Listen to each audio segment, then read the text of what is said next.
Science in depth में आपका स्वागत है। इस चैनल पे आपको क्लास 9th के फिजिक्स केमिस्ट्री पूरे पढ़ाए जाएंगे। ये पूरे होने के बाद क्लास 10th के भी टॉपिक शुरू किए जाएंगे, जिसमें कि आपका फिजिक्स और केमिस्ट्री पूरा फुल सिलेबस कवर किया जाएगा। ये वीडियो खासकर इंपॉर्टेंट है क्लास 9th और क्लास 10th के बच्चों के लिए, या वो स्टेट बोर्ड हो या वो CBSE बोर्ड हो, ठीक है। और ये जो चैप्टर है क्लास 9th का फिजिक्स का मोशन, ये चैप्टर यदि आपको नहीं समझ में आया ना, तो मैं गारंटी देता हूँ कि आपको क्लास 9th का फिजिक्स का कोई चैप्टर समझ में नहीं आएगा। ये सबसे बेसिक चैप्टर है, ठीक है। हम लोग स्टार्ट करते हैं। सबसे पहली बात करते हैं हम लोग रेस्ट पे। रेस्ट कहेंगे किसे भाई? चलो ठीक है।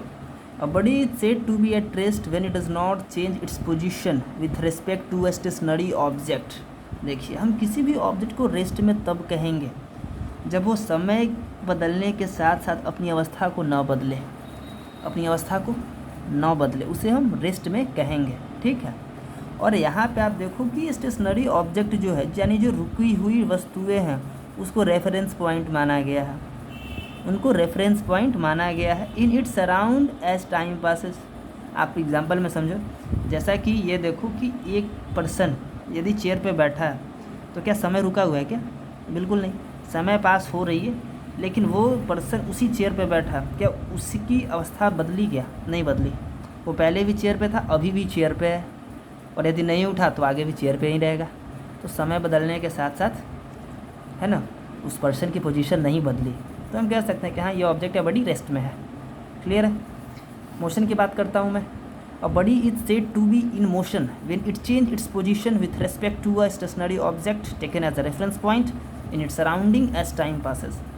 हम किसी भी ऑब्जेक्ट को या बॉडी को मोशन में तब कहेंगे जब वो समय के साथ साथ अपनी अवस्था को बदले, जब वो समय के साथ साथ अपनी अवस्था को बदले, ठीक है, ठीक है। और स्टेशनरी ऑब्जेक्ट को taken as a reference point आपका लिया गया है, ठीक है। इसकी एग्जांपल मैं आपको खुद बता दे रहा हूँ। इसकी एग्जांपल में क्या कह सकता हूँ? यदि कोई बंदा साइकिल चला रहा है, क्या भाई, कोई बंदा साइकिल चला रहा है, ये भी आप एग्जांपल ले सकते हो। समय के बढ़ने के साथ साथ उसकी पोजीशन भी चेंज होती जा रही है, वो आगे बढ़ता जा रहा है, ठीक है। आपका ये जो अब मैं बताने वाला हूँ, ये सबसे ज़्यादा इम्पोर्टेंट है। हालांकि ये दोनों भी इम्पोर्टेंट है, डेफिनेशन 1 या 2 मार्क्स में बिहार बोर्ड तो पूछते रहते हैं। CBSE के लिए ये नीचे वाला खासकर काफ़ी ज़्यादा इम्पोर्टेंट है। ये उसमें पूछा जाता है कि rest and motion are relative term, यानी कहने का मतलब हुआ कि हम एक ही समय पर यह बात कैसे कह सकते हैं कि वो ऑब्जेक्ट या वो बॉडी रेस्ट में भी है और वो ऑब्जेक्ट या बॉडी मोशन में भी है। तो बिल्कुल कह सकते हैं, a body is said to be rest with respect to one surrounding and at the same time it is in motion with respect to other surrounding. देखो, यानी कहने का मतलब हुआ है कि यह बिल्कुल हम कह सकते हैं कि रेस्ट और मोशन रिलेटिव टर्म है, ठीक है। हम रेस्ट कब कर सकते हैं? वन सराउंडिंग के मुताबिक। और मोशन में कब कर सकते हैं? अदर सराउंडिंग के मुताबिक। और कैसे कह सकते हैं वो आप एग्जाम्पल में समझोगे। मान लो example, a passenger sitting in a compartment of running train is at rest, ठीक है, with respect to his fellow passengers, with respect to walls, roof, floor, window of the compartment. देखो, इसमें बताया गया है कि यदि कोई पर्सन रनिंग ट्रेन में बैठा है, तो वो ट्रेन के अंदर बैठा है ना, हैं, वो ट्रेन के अंदर बैठा है ना, तो आप खुद बताओ कि, हाँ, आप खुद बताओ कि वो जो बंदा कंपार्टमेंट में बैठा है, उसके अगल बगल जो पैसेंजर हैं वो रेस्ट में, ठीक है। ट्रेन की खिड़की अपनी जगह पे, ठीक है, ट्रेन की छत अपनी जगह पे, ट्रेन की पंखे अपनी जगह पे।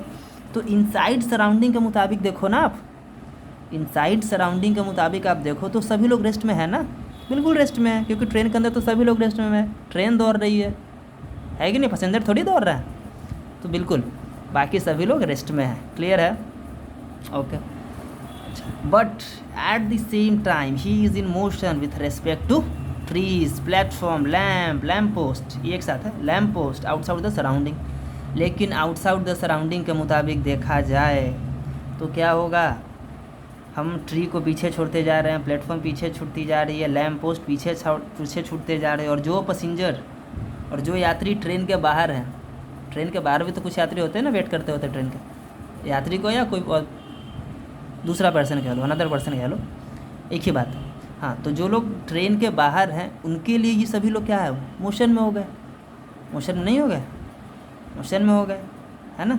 या ट्रेन में जो इंसान बैठा है वो तो हर चीज़ों को छोड़ता जा रहा है। तो आई होप कि आप समझ रहे होंगे कि मैं क्या कह रहा हूँ।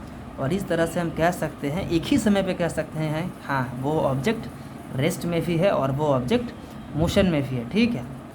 तो इस वीडियो में मैं इतना ही आपको बताकर अभी स्किप कर रहा हूँ।